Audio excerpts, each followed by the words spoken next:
103,4 BFM Radio Musik Asli Indonesia. DV Mania Vika hadir kembali nih menemui DV Mania semua ya, tapi sekarang Vika tidak sendirian. Karena Vika kehadiran tamu spesial nih. Siapa tamu spesial Vika? Nanti Vika kenalin ya.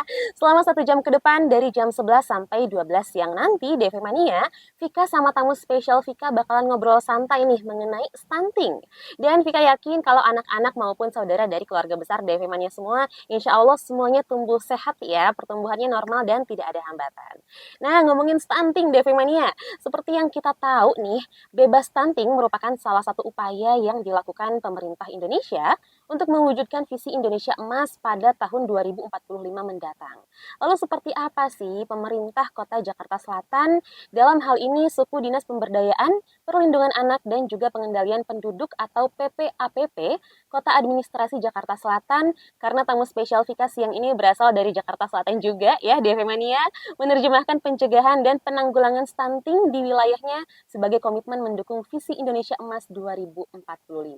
Vika sapa dulu kali ya DV Mania, tamu kita pada siang hari ini ada Bapak Darwoto. Beliau adalah Kepala Suku Dinas Pemberdayaan, Perlindungan Anak dan Pengendalian Penduduk PPAPP Kota Administrasi Jakarta Selatan. Assalamualaikum Pak Darwoto.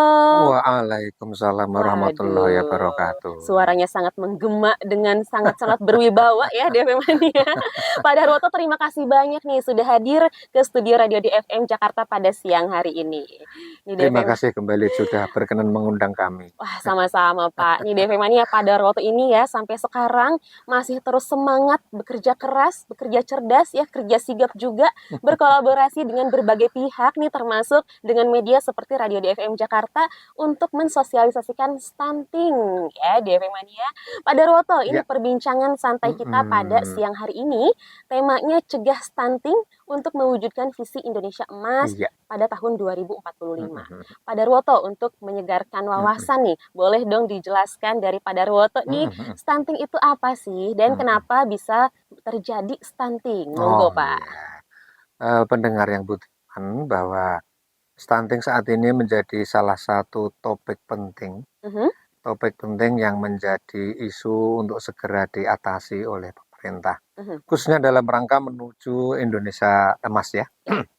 Stunting itu bahasa sederhananya memang adalah tinggi badan seorang balita yang tidak sesuai dengan kualitas atau jumlah umurnya. Jadi itu akan sederhana. Tetapi sebenarnya untuk mengatakan bahwa seorang balita atau anak itu sebagai balita stunting itu indikatornya cukup rumit. Itu memang perlu kajian-kajian dari teman-teman khususnya dari medis ya. Tapi untuk masyarakat yang paling gampang diketahui adalah panjang tubuh dari balita itu tidak sesuai dengan semestinya. Kan di balita itu ada ukurannya tuh Mbak, kalau sekian bulan mestinya umurnya sekian, sekian bulan sekian. Nah, panjang itu yang tidak sesuai itu oleh kami sebagai masyarakat dan para kader kami. Oke, ini untuk sementara kita deteksi. Kami sebenarnya menyebutnya adalah deteksi berpotensi ya. Kami sarankan untuk masyarakat dan tenaga kami untuk tidak mengatakan bahwa itu adalah stunting, tapi berpotensi menjadi stunting. Berarti itu indikasinya hanya dari tinggi badan Pak, kalau dari berat badan tidak Pak? Iya, jadi salah satu banyak sih ukurannya, tapi memang tadi yang saya katakan untuk lebih mudah diketahui oleh orang, yang paling barang diketahui itu hanya dari aspek berat badan maupun dari tinggi badan. Walaupun untuk itu ada beberapa alat ukur atrometri yang dipakai oleh teman-teman kader maupun tenaga kami itu dipakai. Tapi tadi kembali ke kita ini kan dibiasakan atau diajak untuk berkomunikasi verbal maupun konseptual itu yang gampang dimengerti. Nah, tinggi badannya segitu, umurnya segitu, berat badannya apa? Ini kecenderungan. Tapi walaupun panjang badan tidak bisa diukur korelasi simetris bahwa yang bersangkutan balita itu adalah berpotensi stunting, tidak. Tetapi untuk memudahkan supaya kita dalam kampanye, dalam mengantisipasi, dalam mengajak seruan untuk menurunkan stunting itu, sementara langkah awal kita seperti itu. Walaupun dalam pendataannya, kembali saya ingatkan, ada beberapa indikator yang dibawa oleh para kader dan tenaga kesehatan kami ini untuk mengatakan berpotensi gitu. Oke, Pak Darwoto, ini Ya, siapa saja nih atau kelompok masyarakat mana aja hmm, yang anak-anaknya rawan atau bisa beresiko terkena stunting? oke. Jadi pemerintah itu sudah membuat aturan regulasi Mhm, dalam bentuk perpresnya maupun dari Ranpasti yang pernah dikeluarkan. Pokoknya maaf, yang dikeluarkan oleh teman-teman dari BKKBN Pusat. mhm, Ada 5 segmen sebenarnya dalam rangka stunting ini. ya, Segmen pertama itu diawali dari remaja pranikah. Jadi oke, itu sasaran, kelompok sasaran stunting yang pertama. Kemudian kelompok sasaran yang kedua adalah balita, bayi di bawah 5 3 tahun, tahun khususnya 3 tahun ya, itu. oke. Dan yang ketiga adalah ibu menyusui dan ibu balita tadi. Mhm, Kemudian ibu yang baru pasca persalinan dan ibu yang memiliki anak di bawah 5 tahun.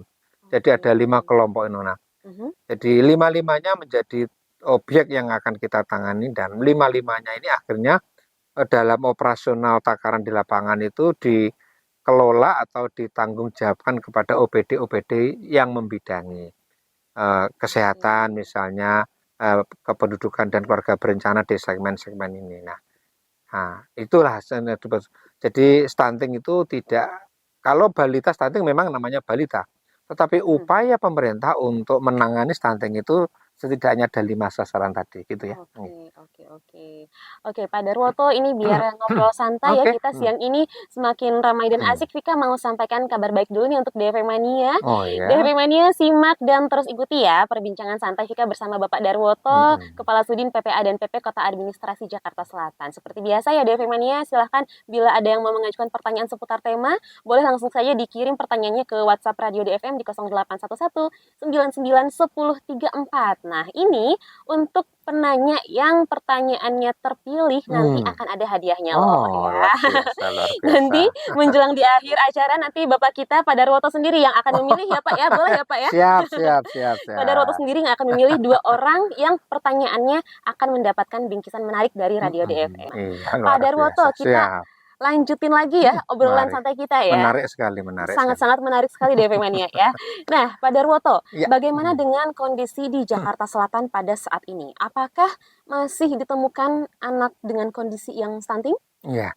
Jadi begini, banyak pendengar yang budiman bahwa di pembukaan tadi saya sampaikan stunting ini menjadi fenomena atau Mhm, isu atau indikator yang sangat serius dikelola, ditangani oleh pemerintah. betul.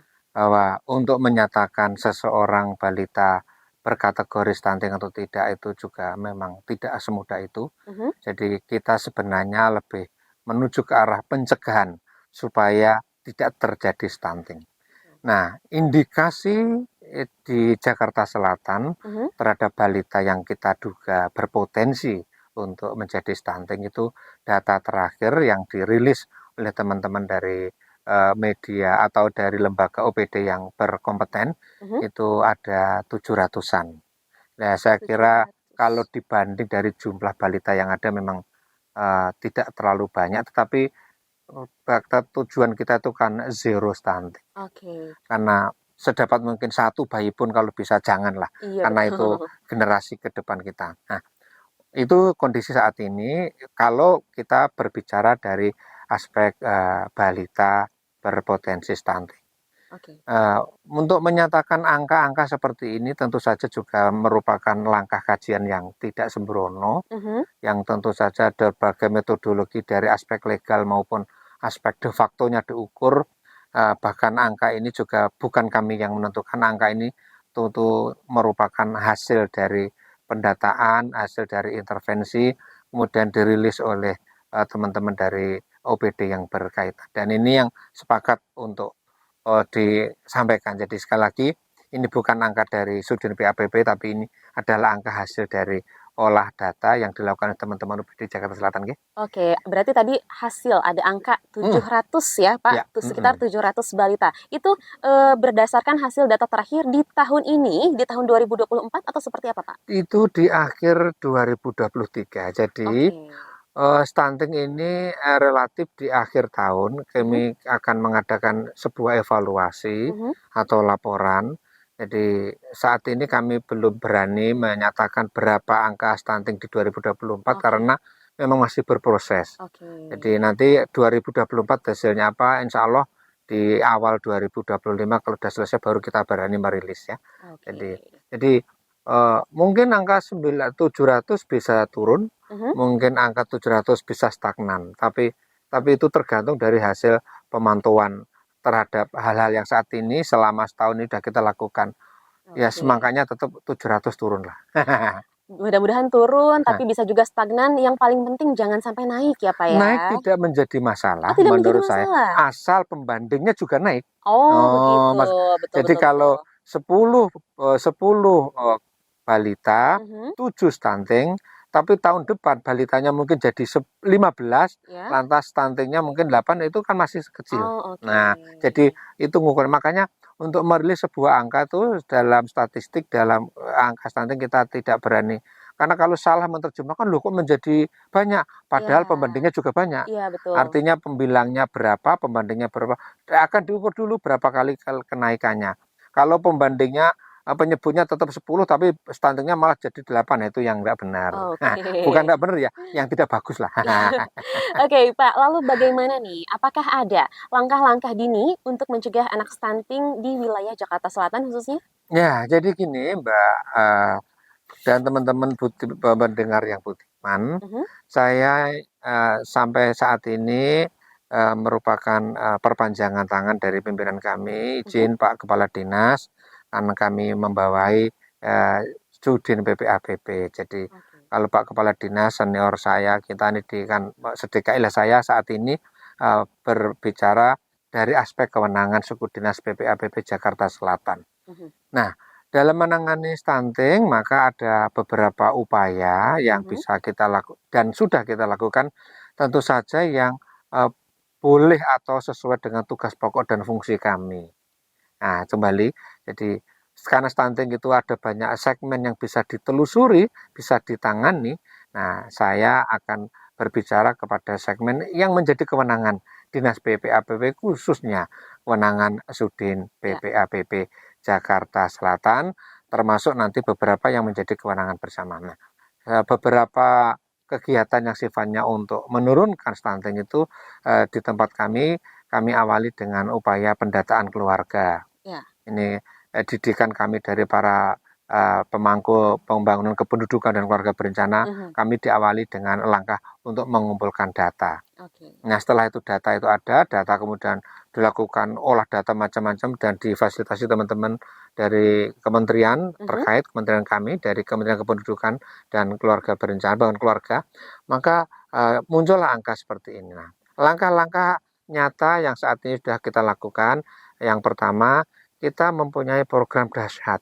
Program apa Pak? Dashhat. Dashhat itu Dapur Sehat Atasi Stunting. Singkatannya. Dashhat. Ya. Kepanjangannya Dapur Sehat Atasi Stunting. Ini merupakan program turunan istilahnya atau program berkesinambungan dari pemerintah pusat, tetapi di dalam implementasinya di masing-masing wilayah tentu saja memerlukan modifikasi sesuai dengan kearifan lokal. Nah, contohnya kalau di wilayah di Jakarta Selatan, Dashhat ini kami padukan dengan berbagai kegiatan dari OPD yang lain, dan umumnya kami lakukan praktek merupakan kegiatan komunikasi, informasi, dan edukasi kepada ibu-ibu sasaran tadi.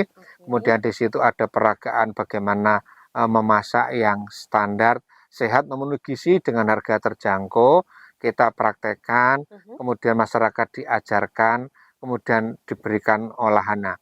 Terus makanannya diberikan langsung kepada anak-anak yang diduga berpotensi menjadi stunting. Nah, itu kalau dari pemerintah pusat operasionalnya seperti A, B, C, D. Nah, kami di Jakarta Selatan justru kami kembangkan menjadi F-nya gitu, karena kami ngajak beberapa mitra terdekat untuk ayo kami punya program ini, tempat Bapak dan Ibu ada apa yang bisa kita gabungkan.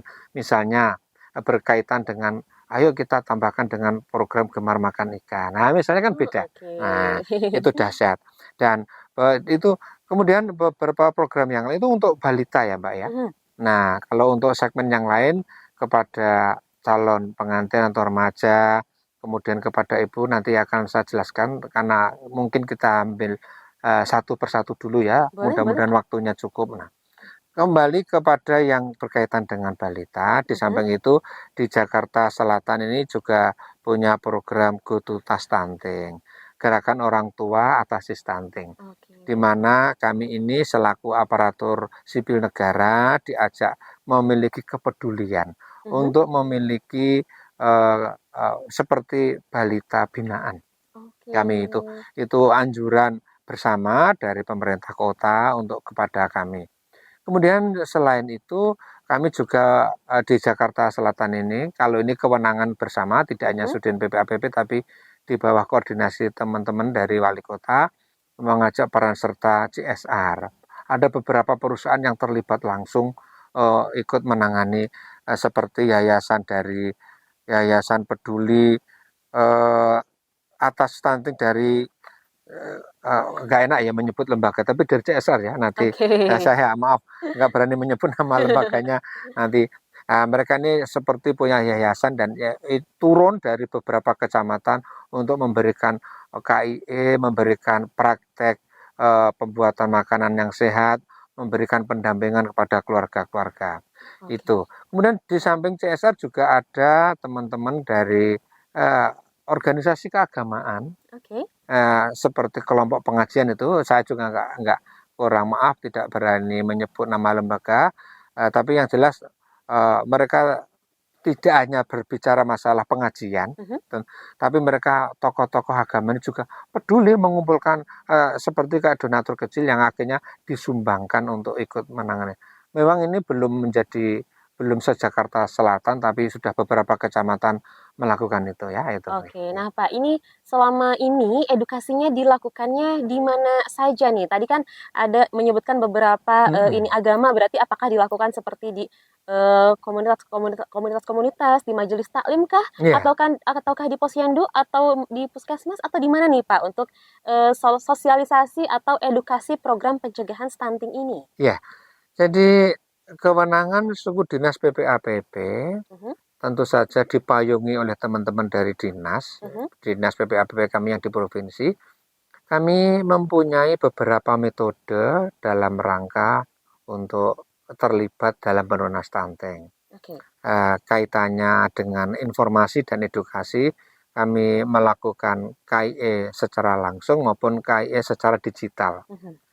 Saya awali dari KIE digital sendiri, bahwa seperti yang saat ini kita lakukan ini ya, ini juga dalam rangka upaya untuk mengajak peran serta masyarakat lebih peduli menangani stunting. Kemudian yang kedua, kami juga punya pusat konsultasi keluarga dinas PPAPP, itu juga menangani konsultasi masalah stunting. Jadi di dinas PPAPP ini dikelola dari dinas, punya konsultasi keluarga Mbak, itu konsultasi secara digital. Oh, bukan secara langsung, tapi secara daring mungkin secara daring. Itu saat ini dilakukan dengan melalui Zoom. Oh, melalui Zoom. Jadi bahkan di konsultasi keluarga ini, digital ini, tidak hanya masalah stunting, juga ada konsultasi-konsultasi segmen-segmen yang lain, termasuk parenting, menyusui, lansia juga ada, tapi stunting juga ada di sana. Ini berjalan sejak kapan Pak untuk konsultasi daring ini Pak? Sudah 3 tahun yang lalu, sudah lama. Jadi konsultasi, tapi di dinas juga bisa kalau yang mau konsultasi langsung, tetapi memudahkan masyarakat ada layanan konsultasi stunting secara digital dan itu bersifat gratis. Itu yang. Kemudian kami juga memanfaatkan peran rekan-rekan para kader Dasawisma. Ini yang dikelola oleh teman-teman dari dinas. Kami sebagai turunan dinas, teman-teman kader Dasawisma ini kan salah satu fungsinya penyebaran informasi. Jadi bekerja sama dengan tim penggerak PKK, rekan-rekan para kader Dasawisma ini menyebarkan informasi juga untuk penanggulangan stunting di masyarakat DKI Jakarta. Oke, Pak, ini sepertinya sudah ada banyak nih Oh, pertanyaan yang masuk. Kita coba bacakan 1-2 dulu ya, Pak ya. silakan, Nah, silakan. ini ada pertanyaan dari Bu Dartik. Assalamualaikum warahmatullahi wabarakatuh. Waalaikumsalam warahmatullahi Siang, wabarakatuh. siang, maaf mengganggu. Ibu mau nanya, Bapak, ini kan temanya tentang cegah stunting untuk generasi Indonesia Emas 2045 ya. Iya. Nah, kalau untuk anak yang sudah terlanjur stunting, apakah ada penanganannya untuk mengatasi masalah itu, Pak? Ini pertanyaan dari Bu Dartik katanya. Oh, seizin rekan-rekan dari teman pemangku kesehatan Mhm, bahwa kalau anak sudah dinyatakan, seandainya sudah dinyatakan, betul. maka tahap-tahap berikutnya adalah untuk pemulihannya dari untuk membangun ketahanan tubuhnya. Paling tidak asupan gizinya harus ditambah lagi ya, Diperbaiki asupan diperbagi. gizinya ya. Jadi kalau misalnya secara matematis ukurnya hari ini dikasih 5, selanjutnya kalau perlu dikasih 7, 8, dan 9. Oke. Jadi apakah itu bisa dirubah atau tidak, ini sangat medis, saya tidak sesuai dengan kewenangan, walaupun untuk saya tidak berani berkomentar, karena Oke. itu nanti atau seperti yang saya sampaikan tadi, kami ranahnya tidak sampai teknis seperti itu. Oke, Pak, kita beralih ke pertanyaan Nggih, berikutnya. monggo. Ini ada dari Mama Dea. Mm-mm. Assalamualaikum, waalaikumsalam. Waalaikumsalam. Tika dan juga Bapak, selamat siang. Untuk tamu kita, salam kenal Bapak. Saya mau tanya, ini dalam Mm-mm. mencegah stunting, apakah Sudin PPA dan PP Kota Administrasi Jakarta Selatan juga merangkul perguruan tinggi? Terkadang saya suka lihat umur dewasa tapi badannya kecil katanya. Apa iya umur dewasa juga bisa terkena stunting, Pak? Monggo, silahkan jawabannya. Ya, menarik sekali bahwa kami memang melibatkan stakeholder. Mhm, Banyak yang untuk terlibat. Tentu saja kami merupakan perpanjangan tangan dari Dinas PPAPP di tingkat provinsi, mhm, bahwa kami juga melibatkan perguruan tinggi. Ada perguruan tinggi, terakhir data yang ada di dinas itu ada sekitar 17 perguruan tinggi yang sudah bekerja sama dengan dinas kami. berarti memang ada ya, Pak, ya, Ada. merangkul perguruan tinggi Dan ya? perguruan tinggi itu juga saat ini ada yang mengambil segmen penanganan stunting. Bahkan saat ini di Jakarta Selatan Mhm. sedang ada sebuah perguruan tinggi yang menurunkan teman-teman mahasiswa sedang praktek kuliah kerja nyata tematik stunting. Oh, gitu, memang ada Mm-mm. fokusnya khusus ke situ Iya, ya, Pak, dan ya? ini Oke. berkelanjutan. Sekali lagi saya karena tadi belum ada komitmen, saya tidak berani menyebut nama sebuah perguruan tinggi ini. Mhm, Tapi yang saat ini bahkan sedang minggu-minggu ini sedang didampingi saya dan teman-teman untuk oke. pemetaan sasarannya. Sedang KKN saat ini. Jadi memang perguruan tinggi ada, selalu ada Oke, ini. selalu ada. Banyak Nah, sekali. tadi kan kita membahas ya, upaya edukasi stunting Mm-mm, untuk balita. Nah, mm-mm. sekarang bagaimana nih untuk para pasangan calon pengantin? Oh, ya. Jadi pendengar yang budiman, sebenarnya di segmen calon pengantin ini, Mbak Vika, Mhm, ini merupakan segmen dasar dan segmen penting. mhm, Karena mencegah stunting itu akan menjadi lebih baik kalau dilakukan dari sebelum terjadinya pernikahan. mhm. Karena stunting itu kan secara sederhananya kan tahapannya kan setelah seorang atau keluarga itu melaksanakan pernikahan, Mhm, kemudian mereka terjadi kehamilan, mhm. proses itulah awalnya bahwa ke depannya balita ini akan menjadi balita yang berpotensi stunting atau tidak. Oleh Oke. karena itu sebelum terjadinya peristiwa pernikahan atau kehamilan, maka remaja-remaja calon Mhm. pengantin atau remaja catin ini kami berikan banyak informasi. Media-media informasi maupun media-media penanganan langsung sudah sering kami lakukan. Jadi kepada generasi-generasi yang belum menikah, Mhm. maka dari Sudin PPAPP ini kami memberdayakan beberapa potensi yang sering dan saat ini sedang kami lakukan, yaitu dengan teman-teman pada forum anak, teman-teman generasi berencana, juga teman-teman dari kampus. Kita juga punya sahabat mahasiswa itu anti kekerasan. Mhm. Itu semuanya ini kita ajak untuk ikut menyuarakan kepada segmen kelompok mereka Mhm. bahwa menikahlah nanti kalau Anda sudah siap dari berbagai indikator untuk pernikahan, khususnya kesehatan bagi calon pengantinnya.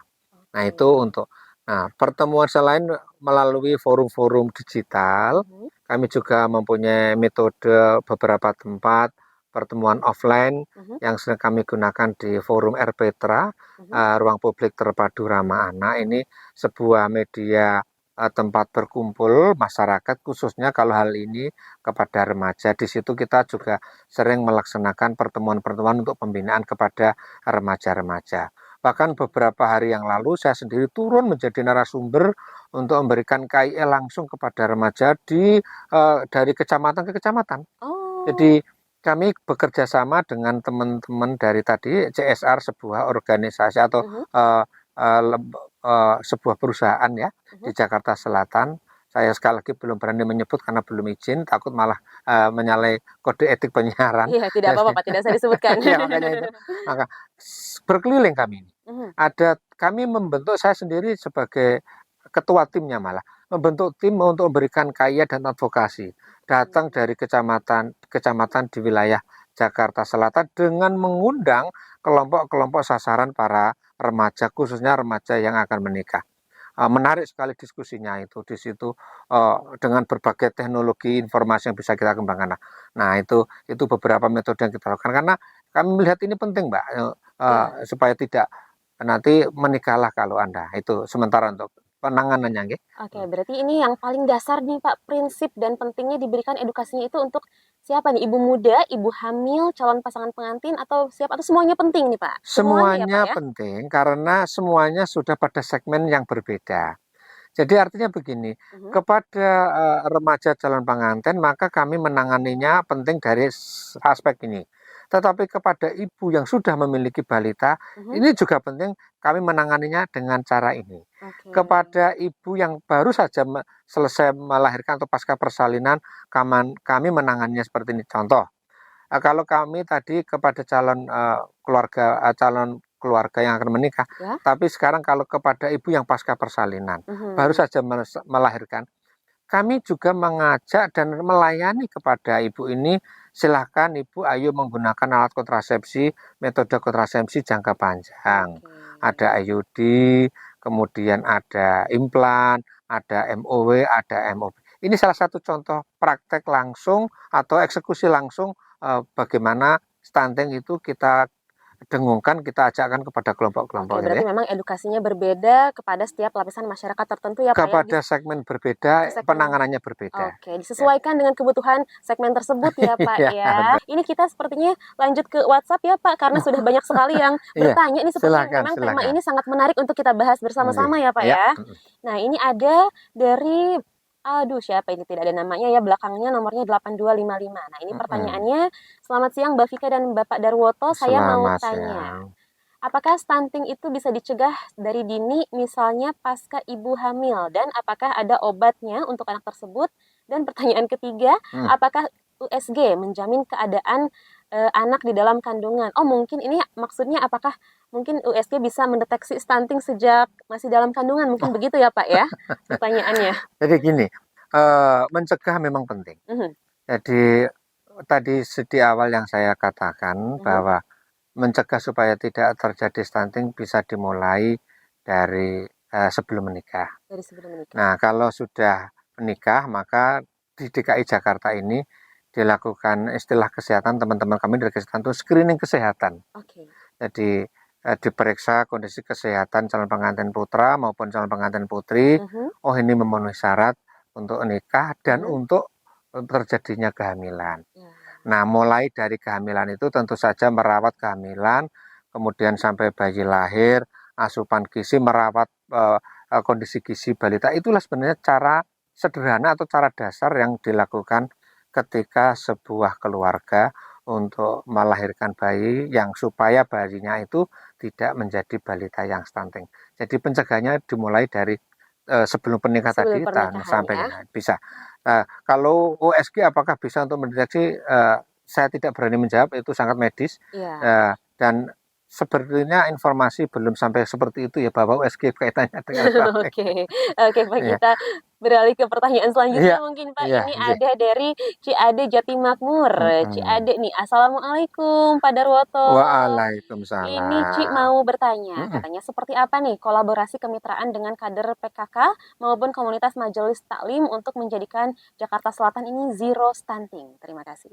Ya, Silakan dijawab Pak. jadi kalau dengan teman-teman PKK saya kira sudah banyak yang Mhm, sering kita lakukan. mhm, Diawali tadi, di awal adalah salah satunya dengan menggunakan peran serta para kader Dasawisma mhm. untuk membantu menyebarkan informasi ke masyarakat, Oke. kader Dasawisma ini. Kemudian dengan teman-teman PKK juga kami sering turun langsung untuk memonitor eh, praktek-praktek penanganan Mhm, stunting. Seperti dahsyat tadi, ya. itu kan sebagian besar, bahkan hampir semuanya kita melibatkan teman-teman para kader PKK Mhm, untuk memberikan penyuluhan, untuk memberikan pembelajaran tentang praktek masak yang bergizi. ya. Kemudian teman-teman kader PKK sendirilah yang membagikan hasil masakannya itu kepada keluarga atau masyarakat yang beresiko stunting tadi. Itu Oke. salah satu perannya. Kemudian teman-teman PKK juga tidak pernah henti-hentinya melalui perannya dalam berbagai forum pertemuan Mhm. untuk mengajak masyarakat pencegahannya khususnya ya, pencegahannya dan penanganannya terhadap stunting. Banyak beberapa, itu contoh-contoh langsung yang saat ini sering kita lakukan dengan teman-teman para kader PKK. Oke Pak, ini kita langsung next ke pertanyaan selanjutnya ya Pak ya. Siap, Nah ya. ini ada dari Bang Adib Amigos nih. Assalamualaikum Mbak Vika dan Pak Darwoto. Waalaikumsalam. Waalaikumsalam. Mau tanya nih, ada anak usianya sudah 3 tahun tapi belum bisa jalan. Apakah itu termasuk stunting Pak? Lalu bagaimana untuk mengatasinya? Kalau apakah itu sudah bisa jalan dan belum kembali, Mhm. untuk apakah itu ada kaitan dengan stunting perlu pemeriksaan khusus. Oh, tidak bisa kita langsung mengklaim itu Nggak bisa, stunting atau nggak bisa, bukan ya Pak nggak bisa. ya? Harus diperiksa secara langsung ya. Dan itu memang agak rumit indikatornya, tetapi memang Ya. kita tidak boleh menjustifikasi, "Wah ini stunting," nggak boleh ya. Oke, tapi apakah itu menjadi salah satu ciri, Pak, untuk anak yang stunting mungkin ada keterlambatan? Belum ya? Tidak ada Tidak korelasi, ada. belum ada korelasinya. Oke. Tetap harus perlu indikasi khususnya. Harus ada aspek-aspek medis yang perlu diperiksa, Mbak. Oke, oke. Ini kita lanjut ke pertanyaan selanjutnya berarti ya, Pak Monggo, ya. nggih. Ini ada dari Mama Reno. Assalamualaikum Mhm. Vika dan Pak Darwoto. Aku Waalaikumsalam. mau tanya nih sama bapaknya. Siang Bapak, saya mau tanya nih, anak saya yang ketiga saat di kandungan, saya sempat dirawat karena HB-nya rendah. Nah, Mhm, saat ke puskesmas, katanya kurang gizi saya. Oh, katanya kurang gizi, lalu mhm, saya dikasih susu sama biskuit gizi. mhm, Nah, setelah anak saya lahir, saat ini usia 3 tahun, tapi badannya tidak gemuk, tapi aktif banget. Yang mhm. saya tanyakan ciri-ciri anak stunting itu seperti apa? Apakah mungkin anaknya badannya nggak gemuk, itu bisa termasuk stunting mungkin Pak, tapi anaknya katanya aktif banget. Soalnya saya tidak bisa bedain, katanya itu aja. Terima kasih. Iya, inilah Mbak, makanya saya dari awal tadi Mhm, agak hati-hati dan mhm, termasuk para kader saya dan pasukan atau jajaran saya untuk tidak gegabah mengklaim atau mengatakan bahwa balita ini adalah balita stunting. Karena kalau dilihat dari aspek hanya berat badan marah sama panjang tubuh mhm. juga tidak tidak berarti tingkat korelasinya juga belum signifikan Ya. sekali. Karena banyak anak-anak yang menurut ukuran mestinya tingginya sekian, tetapi anaknya juga sangat lincah, Mhm, anaknya juga aktif sekali.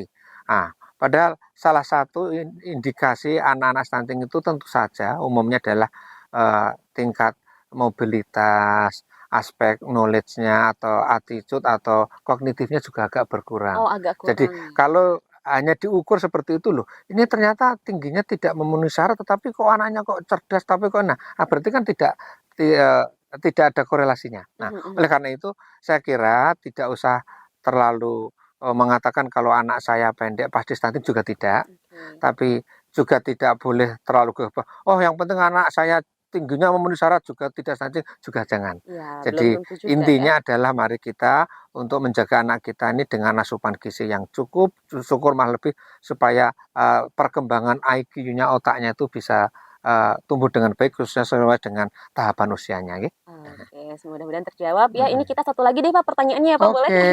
Ini dari Mas Pep nih. Mm-mm. Banyak orang awam menyamakan perawakan pendek dengan stunting. Yang menjadi pertanyaan, apakah pernyataan itu benar? Jika berbeda, apa perbedaan antara stunting dan perawakan pendek, Pak? Iya, jadi sederhana jawabannya para penasihat kami, para ilmuwan-ilmuwan yang mendidik kami, dan Mhm.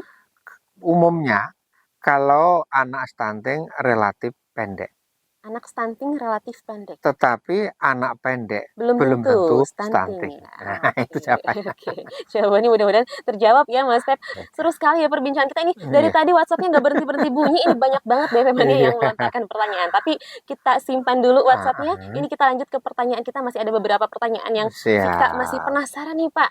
Untuk tahun kinerja 2024, seperti Mm-mm. apa pencapaian target program Sudin PPA dan PP Kota Administrasi Jakarta Selatan? Monggo Pak. Oke, jadi kalau mencapai atau menilai apa yang dicapai tentu Mhm, saja belum berani saya rilis mhm. karena itu harus menunggu akhir pelaksanaan kegiatan.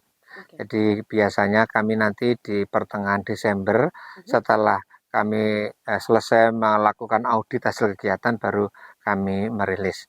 Itu yang Oke. kaitannya dengan program. Tetapi kalau sebagai informasi awal Mhm, bahwa program-program yang sudah kami lakukan dalam rangka untuk penurunan stunting, mhm. tentu saja semuanya saat ini sudah kami lakukan. Jadi kalau dihitung presentasinya, saya sudah mencapai angka 90% lebih Wah. dari target program yang harus kami lakukan, khususnya dalam rangka untuk pencegahan stunting ya. Oke, berarti memang semuanya hampir keseluruhannya hampir sudah Tinggal berjalan ya? waktunya saja, karena Oke. memang kita tahun kegiatan kan akan berakhir Mhm, relatif di betul. awal Desember. Ini Ya, semuanya ini teman-teman saat ini juga masih ramai oke, masih pelaksanaannya. berjalan ya, Pak, Berjalan ya. terus. Nah, itu kan di tahun 2024 tahun Hmm, ini. Nah, kita kemudian membicarakan untuk tahun depan nih, Pak, tahun 2025. ya, Apa saja program unggulan atau fokus program penguatan yang akan dilaksanakan? oke. Jadi begini, eh, tidak bermaksud untuk menyinggung tugas Mhm, pokok fungsi kami yang lain bahwa Sudin PPAPP sebagai perpanjangan dari program dari Dinas PPAPP ini kan ada beberapa segmen koheren tugas kepemerintahan yang kita lakukan. Salah satunya dalam penanganan kependudukan dan keluarga berencana, mhm, subkegiatannya dalam rangka penurunan stunting. Nah, kami 2025 ya. berdasarkan hasil evaluasi yang saat ini sedang kami lakukan di 2024, inovasi lah mungkin kalau boleh disebut, Mhm, kami nanti akan lebih banyak menuju ke segmen generasi muda. oke. Jadi program unggulan kami nanti kami akan banyak menyasar program-program baik langsung maupun tidak langsung kepada para remaja calon pengantin tadi, karena itulah saat ini, karena di situ nanti kami akan banyak bisa berbicara tidak hanya dari masalah stunting, Mhm. tapi dari masalah-masalah yang lain yang berkaitan dengan remaja. Jadi kesimpulannya kami nanti akan banyak domainnya menangani para remaja. Remaja ya Pak Iya, ya di tahun 2025. iya, Wah, sangat ya sabar nih untuk menantikan program-program inovatifnya. iya, iya, iya, Oke, Pak Darwoto apa ya. nih pesan dan tipsnya agar pencegahan anak stunting ini berhasil? Boleh monggo silahkan. Bahwa tipsnya adalah tetap memberikan asupan gizi Mhm, dan menjaga anak, mhm. memeriksakan anak kita dengan cermat, dengan baik, bahwa anak adalah masa depan bangsa dan negara. Oke. Nah, Itu aja mungkin Pak? iya, Oke, sudah. siap. Pak Darwoto kita bacakan beberapa WhatsApp yang masuk dulu ya Pak, boleh? Monggo, silakan, Oke, silakan. ini ada dari Potika. Assalamualaikum. Waalaikumsalam. Waalaikumsalam. Selamat siang, Vika juga dengan Bapak Darwoto. Saya Mm-mm, langsung ke pertanyaannya aja ya. mm-mm. Stunting itu sendiri bisa terjadi dari usia anak minimal berapa tahun dan sampai maksimalnya berapa tahun? Iya, Dan apakah stunting itu sendiri dapat mempengaruhi kognitif anak tersebut dan apa yang harus dilakukan jika anak iya. sudah terlanjur stunting? Jadi ukurannya itu anak dari mulai dalam kandungan sudah mulai dirawat ya, Mhm. tapi dari mulai 1 tahun sampai umur 3 tahun itu adalah taraf untuk bisa memantau ya. Kalau sudah di atas 3 tahun itu yang terjadi ya seperti itu. Oke, Jadi berarti mulai dari anak 1 tahun maksimalnya 3 tahun atau ya 5 tahun, Pak? 3 tahun Pak, 3 tahun lebih maksimalnya. Mas. Oke. Jadi lahir itu ya, dari mulai lahir itu sudah harus dipantaunya. Oke deh. Pak, ini gimana nih? Jadi apakah Oke. Bapak sudah mengantongi nama-nama yang bertanya terbaik nih menjelang di akhir acara? Oh iya, tadi saya lupa namanya, tetapi ada yang bertanya tadi, apakah kalau pendek stunting? Oh itu, Ah, itu ya ya ada. itu ada. Eh, Ya itu satu. eh. Terus satu lagi yang mana boleh Pak? Karena ada dua nih jatahnya. Iya, yang tadi yang jalan kedua adalah peran PKK apa tadi yang bisa dilakukan? Peran PKK. Peran kerjasama dengan Waduh. PKK yang sudah dilakukan.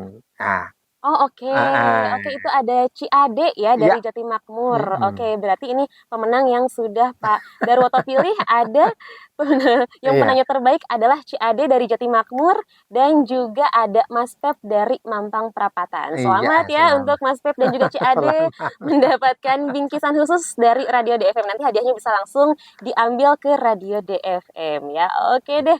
Waduh Pak Darwoto, ini terima kasih banyak nih sudah Mm, berbincang santai bersama Vika di studio Radio DFM dengan tema cegah stunting untuk mm, mewujudkan visi Indonesia Emas 2045. Terima kasih juga atas informasi menariknya Pak terkait program-program dari Sudin PPA dan PP Kota Administrasi Jakarta Selatan terkait upaya menjadi Jakarta Selatan Zero Stunting. Ini sebenarnya Amin. masih pengen banyak ya yang Vika tanyain tapi aduh kita terbatas waktu ya Pak ya. Mudah-mudahan nanti dikasih kesempatan lagi untuk Amin. Insya ngobrolin Allah, ini insya dengan Allah. waktu yang lebih panjang ya Pak. Iya, alhamdulillah, insya Allah. Oke, Vika ucapin terima kasih juga untuk DV Mania yang sudah mengikuti perbincangan santai kita dengan partisipasi aktifnya. Insya Allah nanti kita bertemu lagi ya dalam perbincangan santai di lain waktu. Vika undur pamit dan pada Darwoto DV Mania. Wassalamualaikum warahmatullahi wabarakatuh. Waalaikumsalam.